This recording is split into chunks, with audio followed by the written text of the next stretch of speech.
Welcome everyone. My name is Tom Gibby and I'm head of school at Sandy Spring Friends School. We're absolutely delighted to host our second annual SBP Memorial Concert. This is held in honor of Nan Schwartz Pritchard and her mom, Jane Schwartz Binger. Both, Nan was class of 67, my sister's class. And her mom was a huge, important friend of the school for many years. We're honored that the second annual concert is Deep River, the Art of the Spiritual. We look forward to many more years of classical music at Sandy Spring Friends School. Thank you for coming, everyone.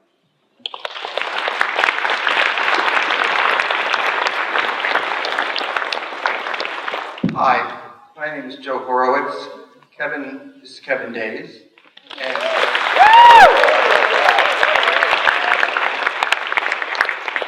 we're delighted to be here. Tonight's program is about Harry Burleigh. Probably most of you have never heard of Harry Burleigh.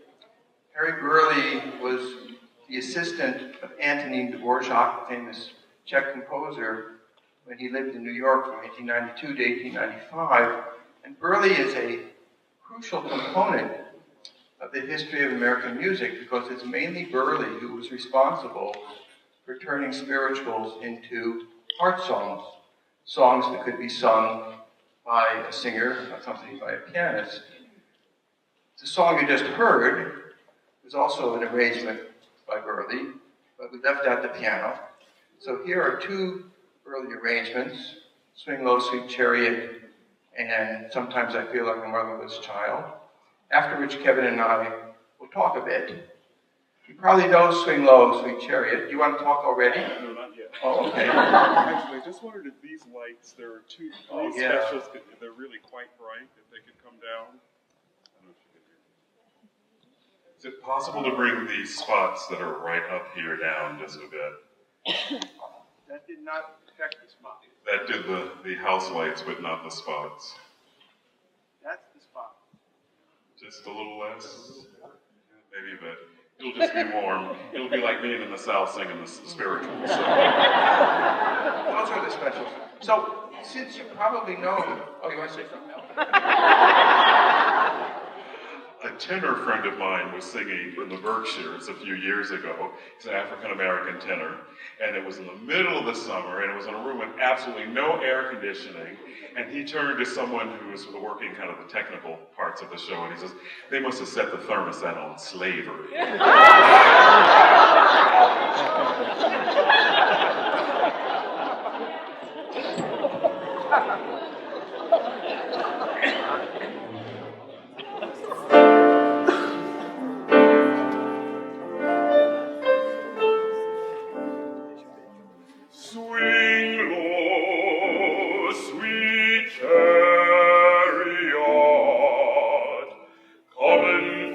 to carry me home. Swing low, sweet chariot, coming for to carry me home.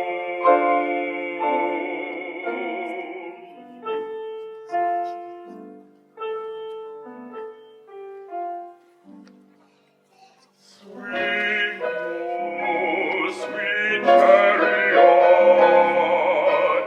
coming for to carry me home. Coming for to carry me home.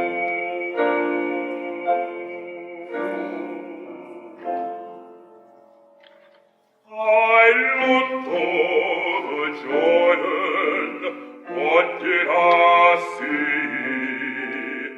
Coming for to carry me home, a band of angels coming after me,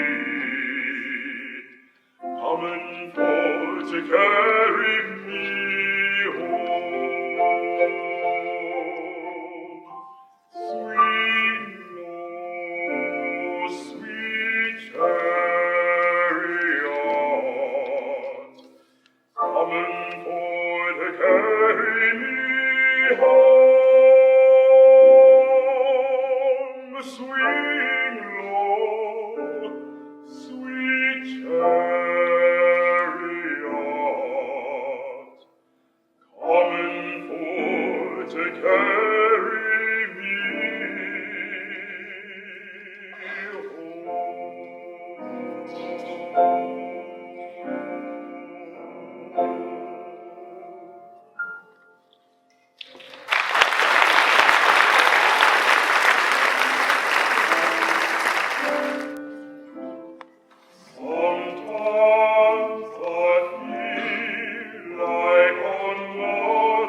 is the part of the show where we talk about Harry Burleigh.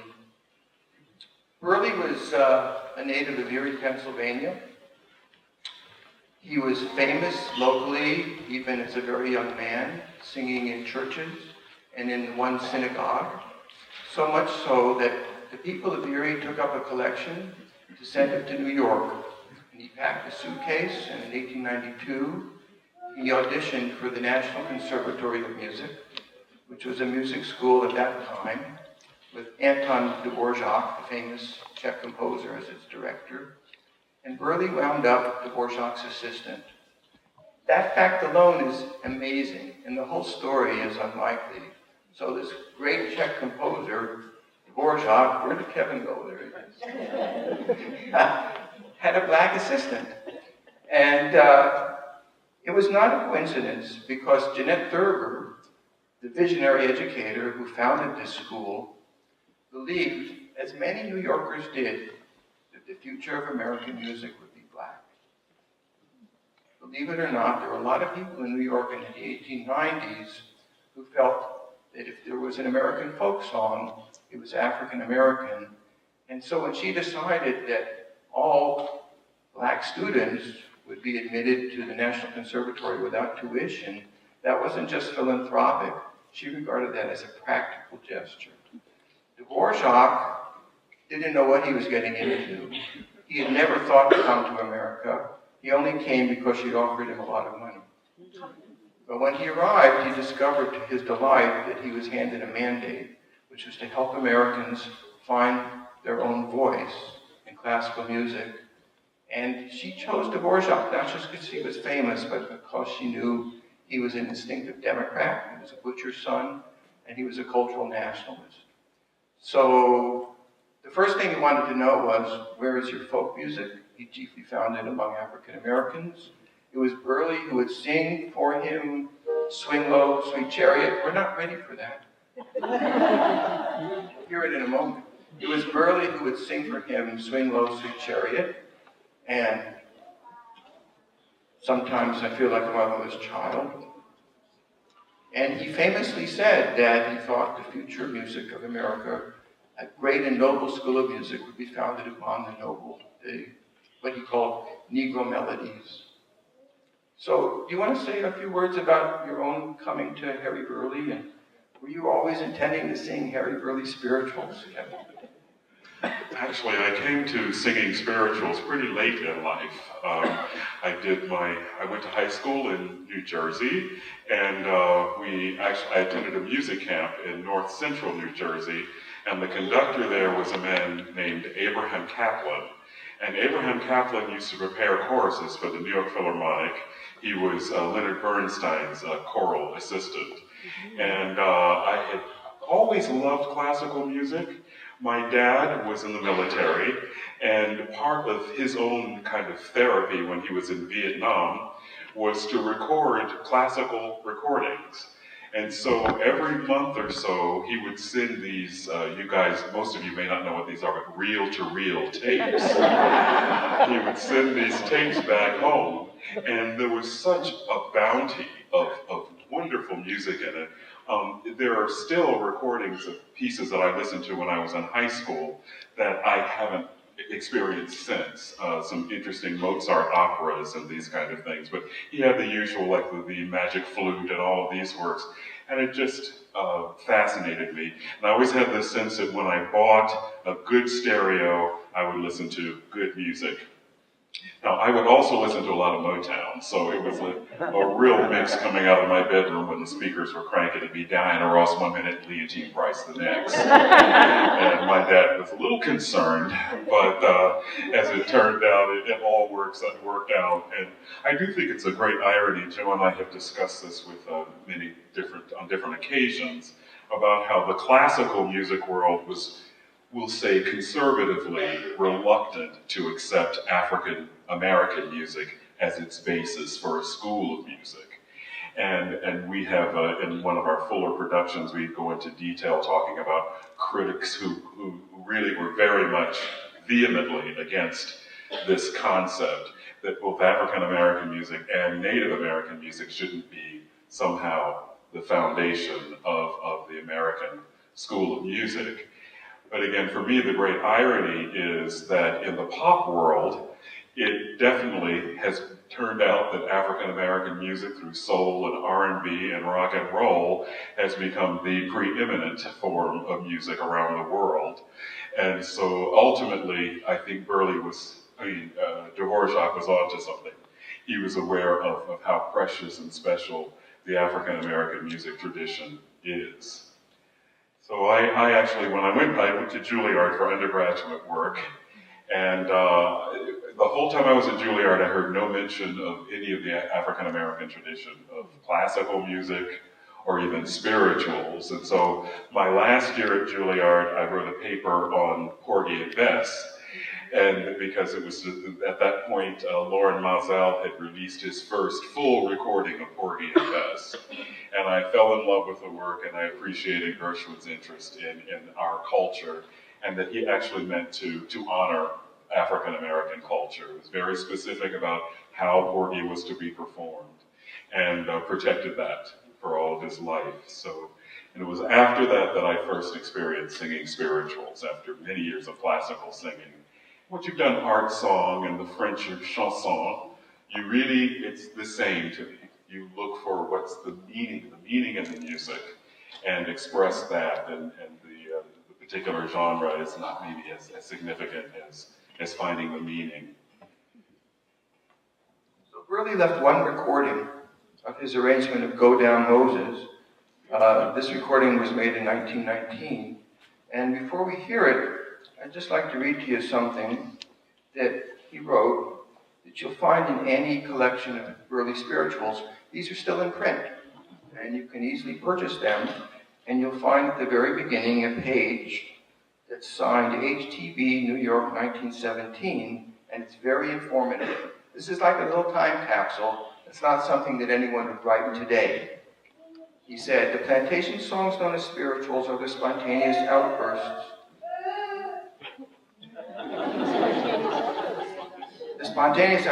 of intense religious fervor, and had their origin chiefly in camp meetings, revivals, and other religious exercises.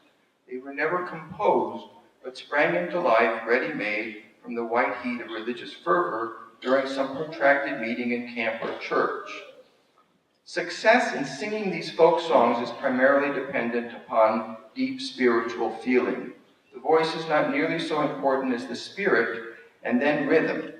It is a serious misconception of their meaning and value to treat them as minstrel songs, or to try and make them funny by a too literal attempt to imitate the manner of the Negro in singing them by swaying the body, clapping the hands, or striving to make the peculiar inflections of voice that are natural with the colored people. So this is 1917, and what he's telling us is that this practice, which he initiated of turning spirituals into European art songs, in effect, is an attempt to counteract minstrelsy. So blackface minstrelsy was the most popular form of entertainment, musical entertainment in the U.S. for half a century. As you probably know, these were white entertainers who would blacken their faces, blacken their hands, and engage. And yes, later then black performers did it. Even Burley did it. And well, that's another story. But this exaggerated presentation of the African American was something Burley disapproved of. He also disapproved of jazz. He felt that he had to honor his own musical inheritance by doing something that today might be regarded in some ways questionable, because he turns it into something distinctly European, the art song. That's why this is such an interesting document. There's one more paragraph.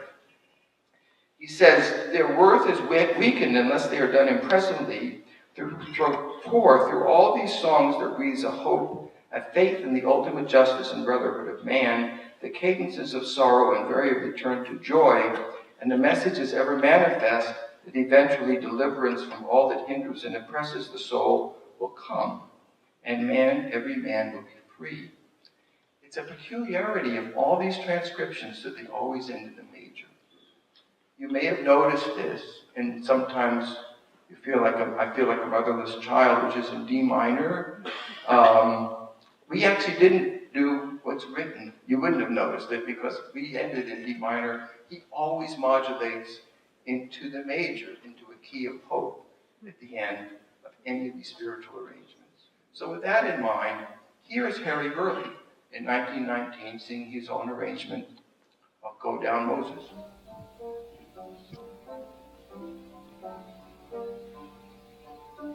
When Israel was in Egypt's land, let my people go. Oppressed so hard they could not stand, let my people go. Go down, Moses, way down in Egypt's land, tell old Pharaoh to let my people go.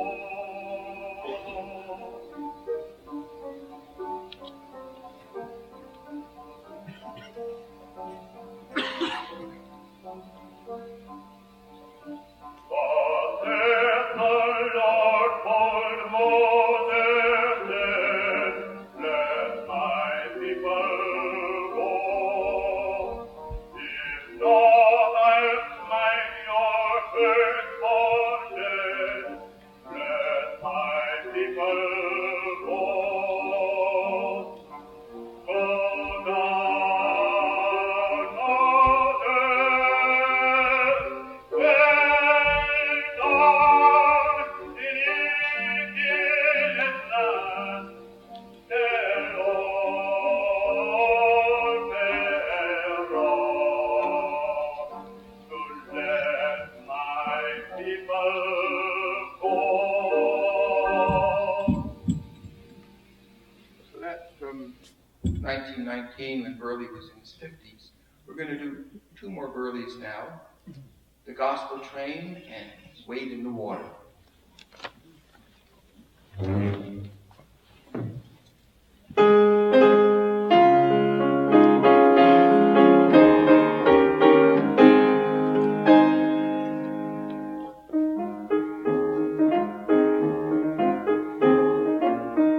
The gospel train is a-comin', I hear it just at hand. I hear the cartwheels rumbling and rolling through the land. Then get on board, little children, get on board. Little children, get on board. Little children, there's room for many a more.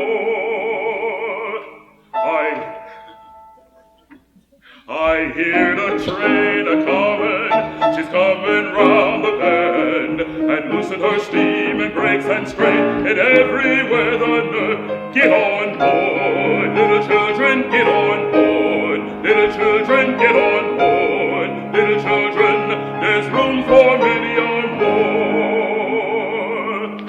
The fare is cheap and all go cold, the rich and poor are there. No second class aboard this train.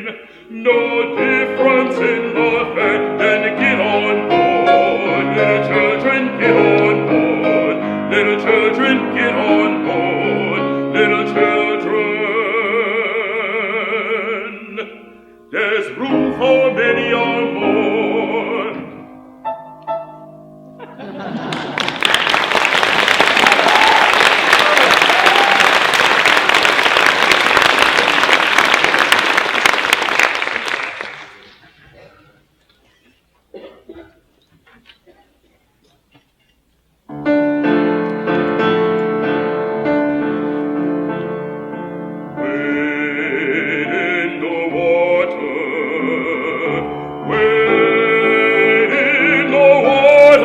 Children,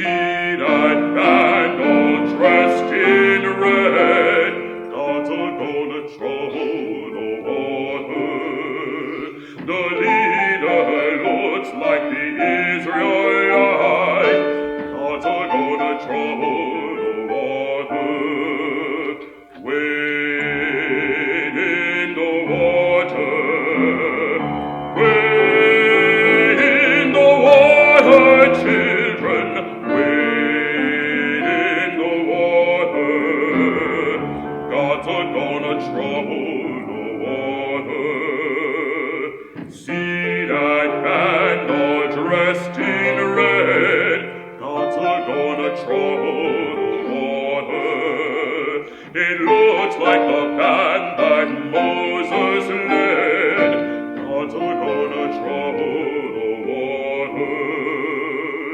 Wade in the water. Wade in the water, children. Wade in the water.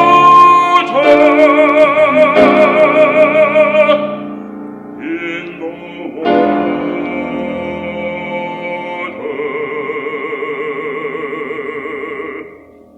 God's gonna trouble the water.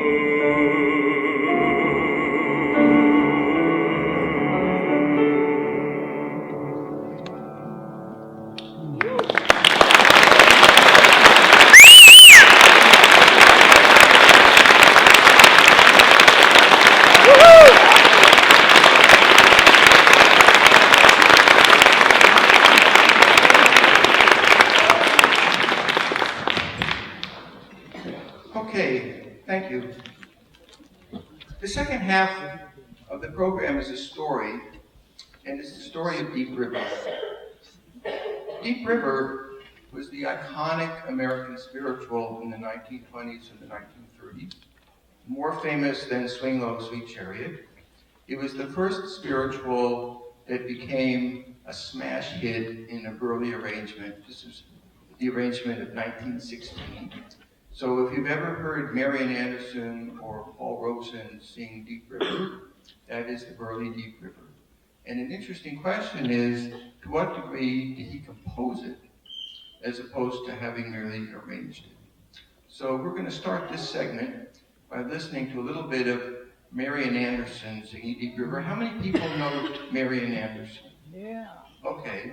So, Julie, can we hear Marian Anderson singing Deep River?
Okay, so that's the first third.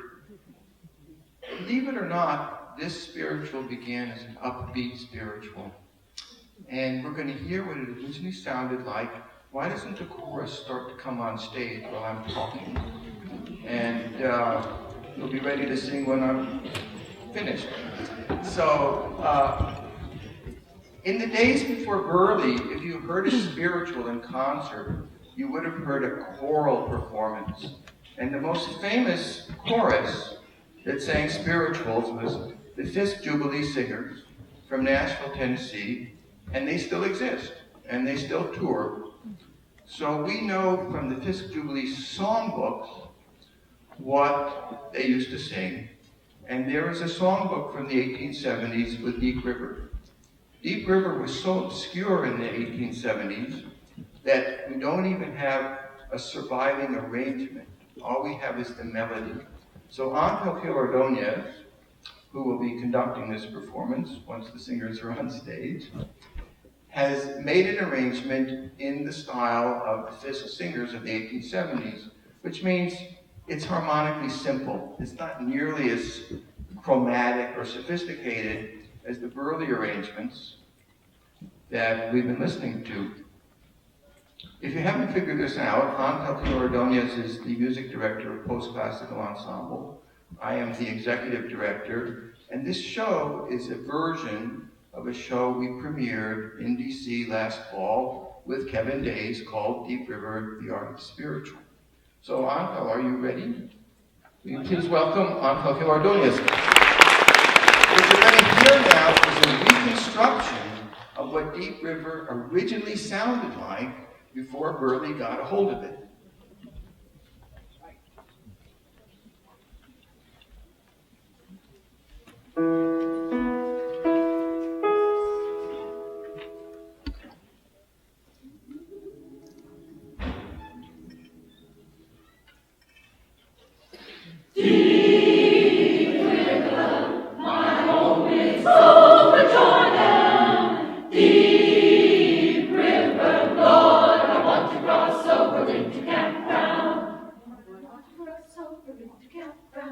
Lord, I want to cross over into campground. Lord, I want to cross over into campground. Oh, don't you want to go to the gospel feast, the promised land where all is peace? Lord, I want to cross over into campground. Lord, I want to cross over into campground. I'll go into heaven and take my seat, cast my crown at Jesus' feet. Lord, I want to cross over into campground. Lord, I want to cross over into campground. Oh, when I get to heaven, I'll walk all about. There's nobody there to turn me out. Lord, I want to cross over into campground. Lord, I want to cross over into campground. Deep River, my home is over Jordan. Deep River, Lord, I want to cross over into campground.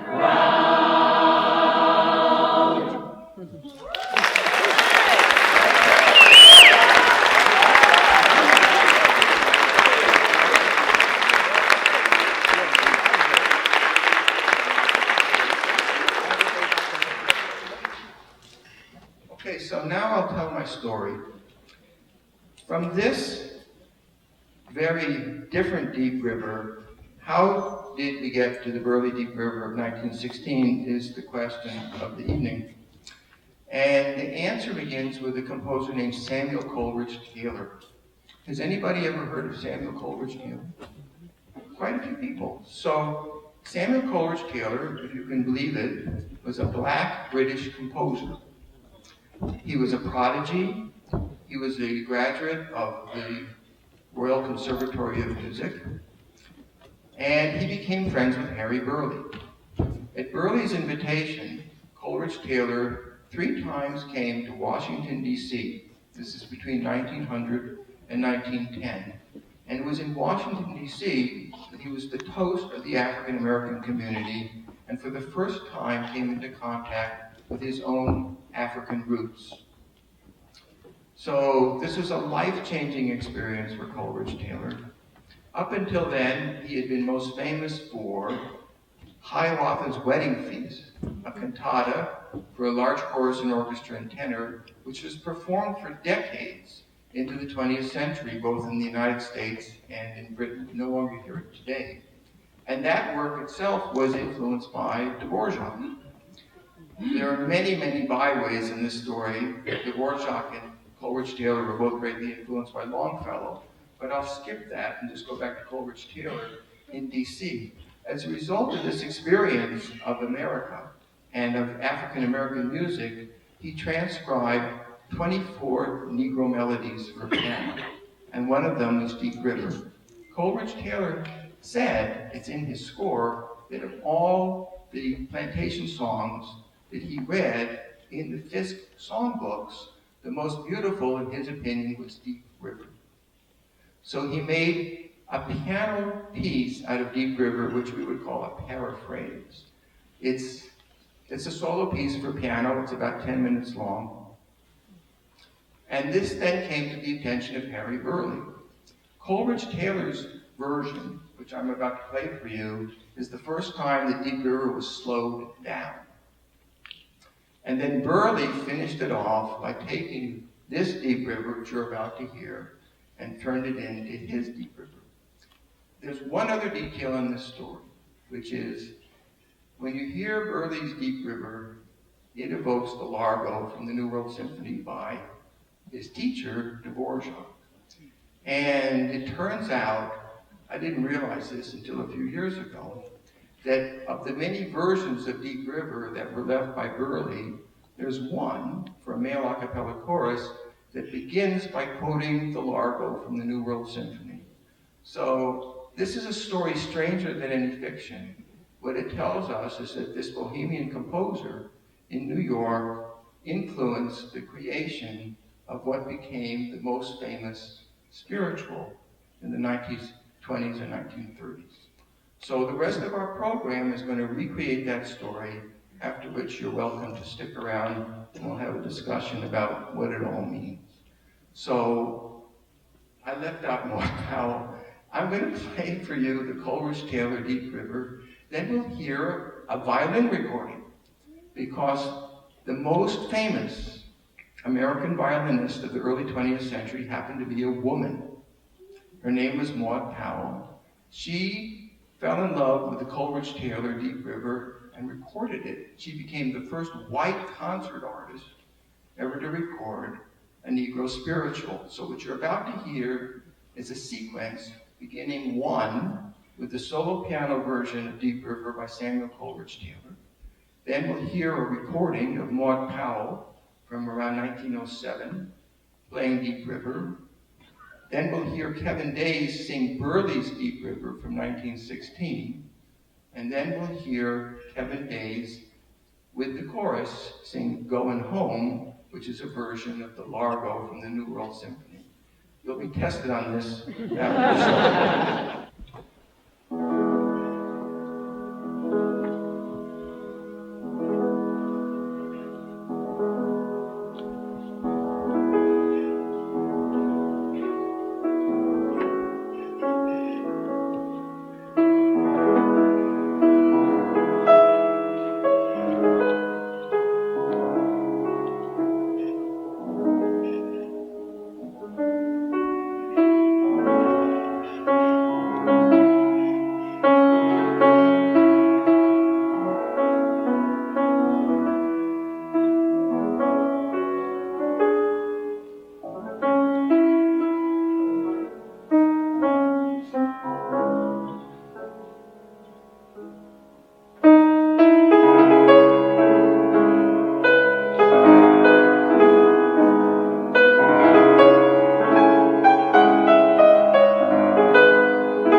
Joe several years ago when I participated in the National Endowment for the Humanities Summer Institute for teachers on Dvorak in America, which Joe ran through the University of Pittsburgh.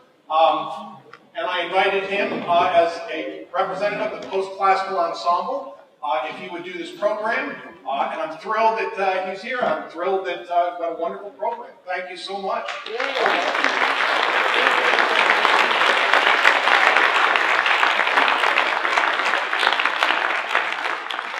Joe wanted to make sure that we had an opportunity to have a discussion with the audience. If there were any questions that you would like to pose to anybody? Yeah, we have them, yes. I didn't understand you knew what the original music was supposed to sound like. Okay, the question is about the Fisk Jubilee Singers. There are songbooks that go back to the mid-19th century that were published by the Fisk Jubilee Singers. And in the songbook from 1876, you will find the earliest extant version of Deep River. But unlike most of the spirituals to be found in these old songbooks, this one was so obscure that it's not harmonized. All you have is the melody. So we handed the melody to this gentleman and said, harmonize it. And harmonize it like the other spirituals that are harmonized in these 1870s books, which is to say, harmonize it simply, not in the style of Burley. So what did you do on that? Well, I tried to do exactly that, which is create very simple melodies, very simple harmonies, and then also to use the unison, because those songs were sung unison in octaves. So as you saw in the version 18, I tried to emphasize the part of the text with the tutti, which is the whole chorus singing, and then also some of the verses with the altos. By the way, you did great altos. That was great. This, almost whispering in one section. Pianissimo is actually great. That's the origin.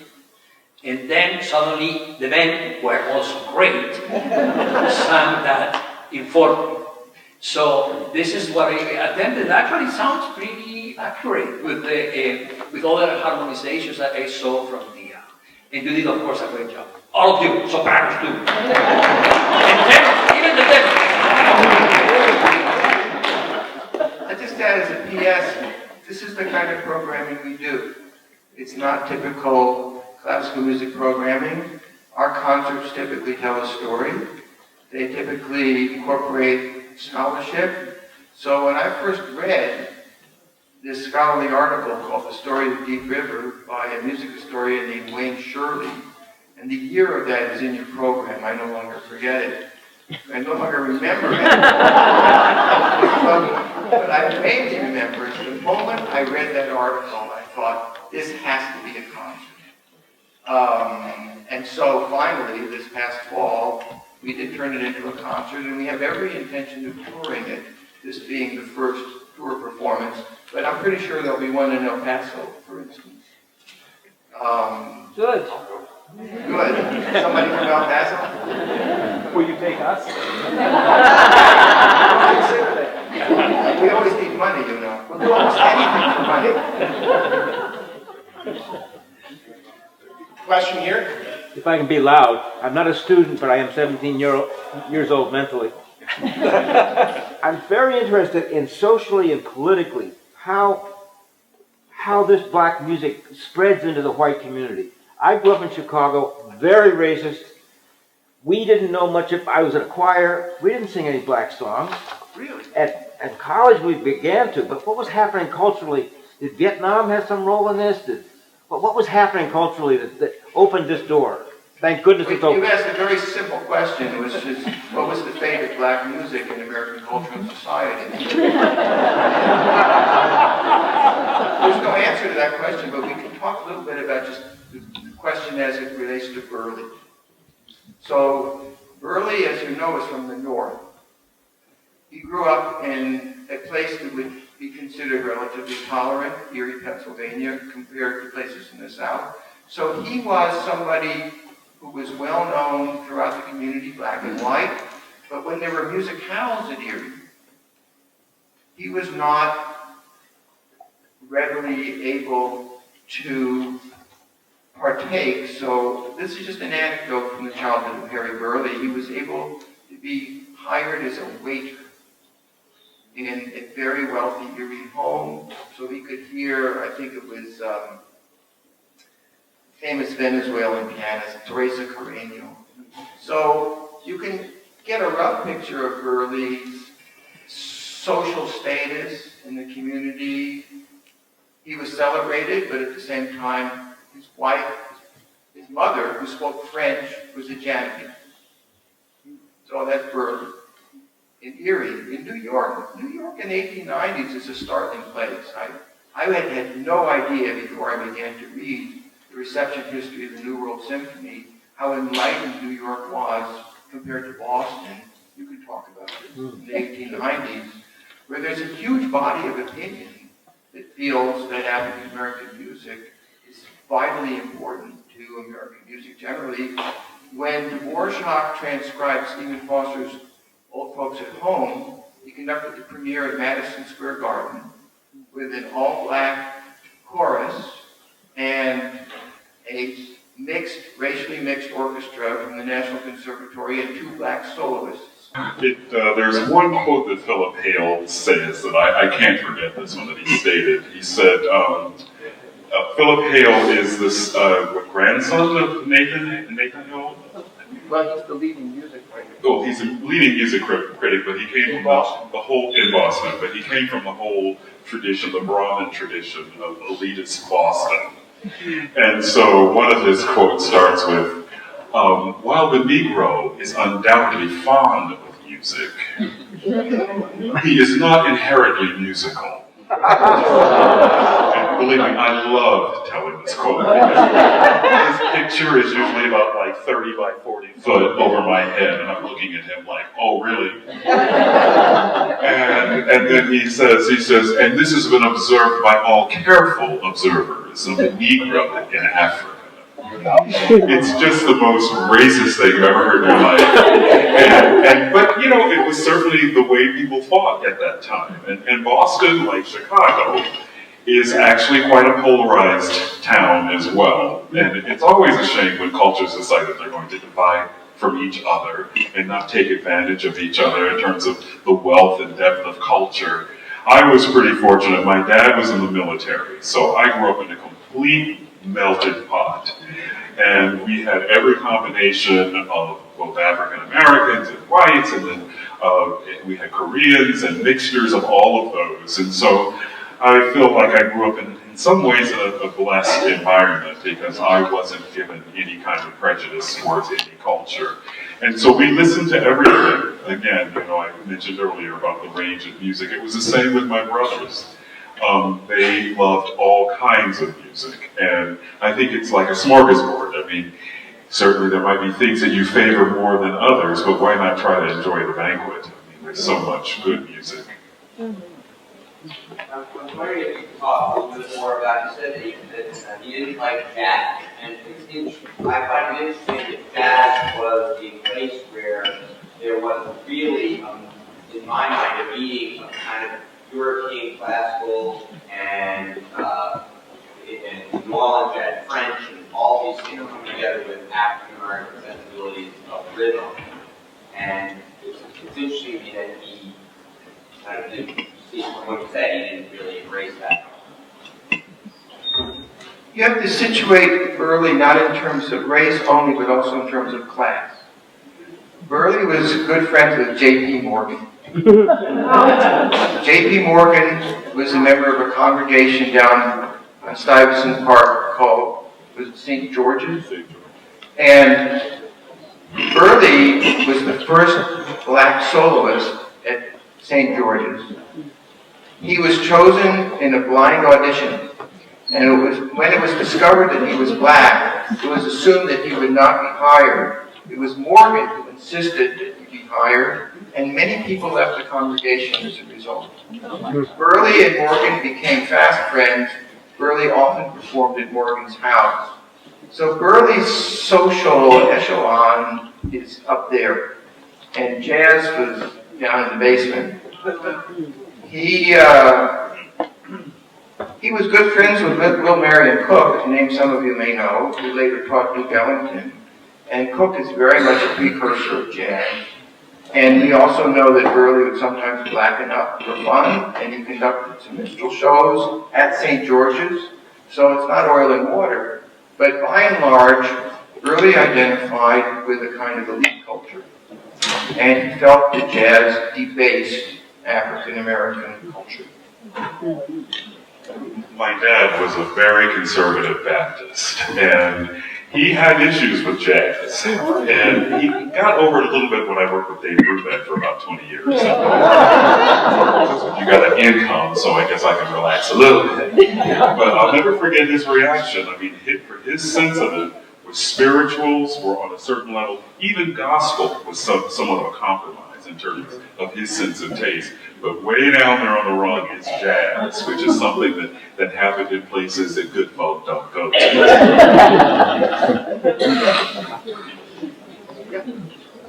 I was wondering, you mentioned that Burley had done blackface and things. Did he ever write anything about how he squared that with his feeling about the minstrel shows bringing African American music down? Good question. Did Burley ever say or write anything about how he's... That's what I'm doing.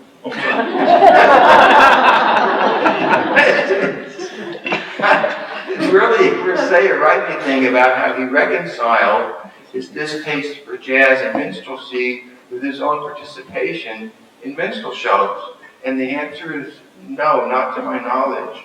The whole phenomenon of minstrelsy is very little talked about. It's in the closet. Nobody wants to look in the closet. But it's really much more complex than just racist entertainment. There's a lot of literature on the minstrelsy, and one of the things you'll find out is that initially it had more to do with class than with race. Before the Civil War, it was a form of political expression for the underclass. By donning a mask, a black mask, they were able to say things that they otherwise couldn't say. It's interesting, as mercenary as I am about work, when you're a singer, you need to make yourself available for engagements. And it means kind of stretching, maybe your own sense of what you think might be right or wrong.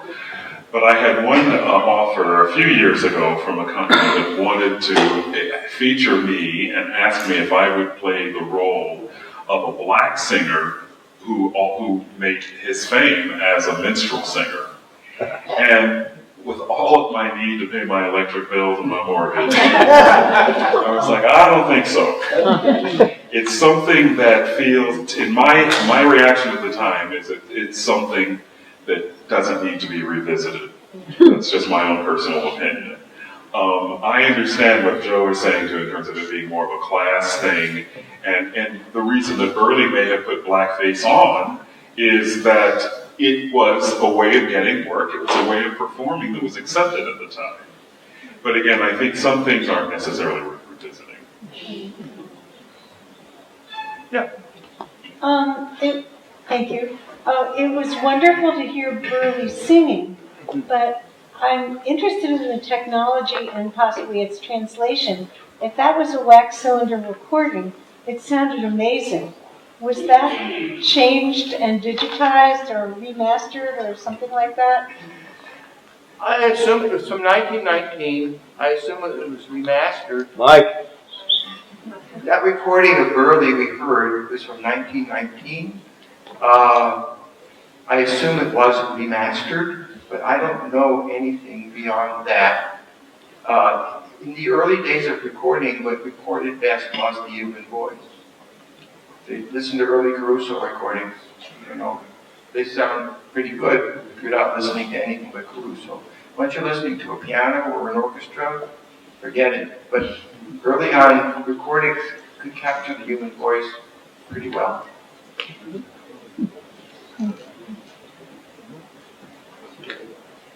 Yes, sir. Not too much was mentioned about the lyrics. How did the lyrics I know very little about music, but how the lyrics tell a story. Kevin, how did the words tell a story in the songs that you sang tonight? You know, it's interesting. When I first heard spirituals, I thought that they were all religious pieces. But a lot of these spirituals are actually used as metaphor. That doesn't mean that it wasn't believed by the people who sang it, that they didn't have a Christian faith. A lot of it is more Old Testament reference than new. But I did a tour when I was in college. We would go out and do educational programs around New York City. And one of the demonstrations that we made was with this song, A City Called Heaven, a great old spiritual.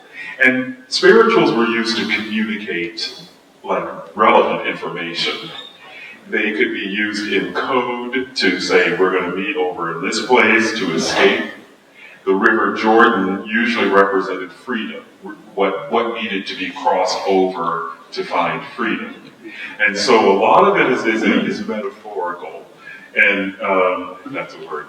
And it brings new meaning to me when I get to sing it.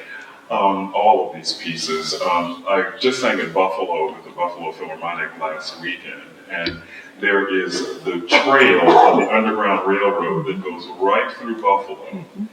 And I'm going along the trail, in my car, driving along, and then it says, and this is the crossing point, and you come to this point where the river is flowing right there, and on the other side is Canada.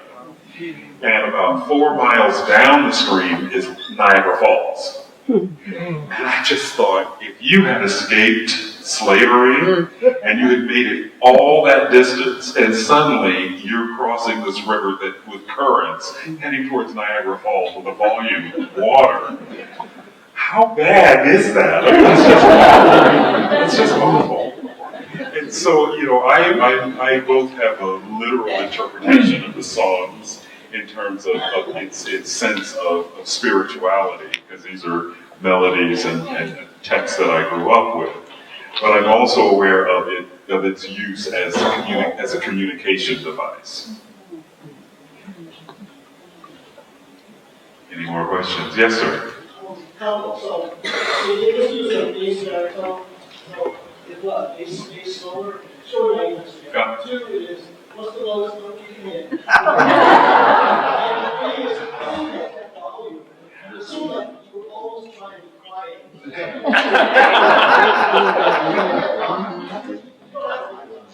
No, I'm just loud. And this room actually has a really nice acoustic out there. When I was doing Center Please, it was like being in the shower walking out. You get so much reverberance in this space. It really is quite lovely. You're very fortunate to have this acoustic. I've studied forever. I started when I was in high school. And again, I continued my training at Juilliard and then went on to work with other teachers since then. And I also think it's all a bit like a turtle. It depends on the space you're in. Your voice will grow larger if it needs to. It's affected by context, I guess. And so when I'm in a larger space, I toured with Riverdance for about a year. And we actually performed in stadiums with 40,000 seats and that kind of thing. And it's just remarkable how once you develop your technique, your body automatically adjusts for that acoustic. Now, I was being mic'd there, but it's still, the voice has to carry in a natural acoustic. And this takes many, many years and lots of money to develop the sound. And the bass is lower. I couldn't make up my mind. I'm dependent on it. That's why I say bass baritone. But my low note is not as low as this Russian singer that I met in Moscow. I was singing with Dave Brubeck and at the Bolshoi Conservatory. And I was practicing, my next performance was a Mozart Requiem. So I'm going, I'm all that, This bass knocks on my door. He goes, let me show you something. Starts down the piano in my dressing room. It was a freakish thing. And I don't know how that happens because physiologically we're not very different. vocal cords are pretty much the same when you look at them through a microscope. So how is it that a culture develops a kind of technique? The Russian church, the Rachmaninoff Vespers and these pieces, they challenge you, but I don't know if that necessarily changes your voice. I mean, how does it make you access pitches that are impossible to imagine? He went off the piano and it was like, okay.